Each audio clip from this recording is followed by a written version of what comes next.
નમસ્કાર દોસ્તો, સ્વાગત કરું છું ફરી એકવાર આપ સૌ કોઈ મિત્રોનું ગુજરાત ગવર્મેન્ટ જોબના યુટ્યુબ પ્લેટફોર્મ પર। દોસ્તો, એલઆરડી કોન્સ્ટેબલ અને પીએસઆઈ ભરતીના ફોર્મ ભરાઈ રહ્યા છે ઓજસની વેબસાઇટ પર। ગણતરીના દિવસો જ બાકી છે।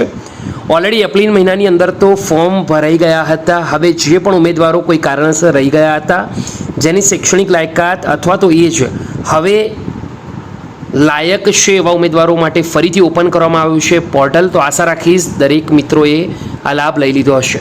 દોસ્તો, આજની વિડીયોમાં વાત કરીશું કે આ વખતની જે અરજીઓ છે ઓજસ પર સેકન્ડ રાઉન્ડમાં કેટલા ફોર્મ ભરાયા છે અને સાથે સાથે શું આ ભરતીની પરીક્ષા ઓફલાઈન કે ઓનલાઈન માધ્યમથી લેવાશે તેની પણ વાત કરીશું। તો સ્ક્રીન પર હસમુખ પટેલ સરે ટ્વીટ કરી એ પ્રમાણે પોલીસ ભરતીમાં અત્યાર સુધી 1,41,000 અરજીઓ કન્ફર્મ થઈ ગઈ છે। દોસ્તો, બહુ જ વધારે કહી શકાય। આ ઉપરાંત દોસ્તો, આટલી બધી અરજીઓ થતાં હવે ક્વેશ્ચન થશે કે ભરતીઓની પરીક્ષા છે તે ઓનલાઈન લેવી કે ઓફલાઈન માધ્યમથી।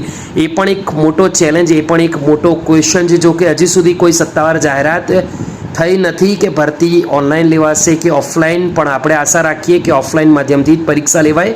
જે પણ મિત્રોને આ વિડીયો ગમ્યો હોય વિડીયોને લાઇક કરે, બીજા સુધી શેર કરે માહિતી। ફરીવાર મળીશું, ત્યાં સુધી ગુડ બાય, ટેક કેર।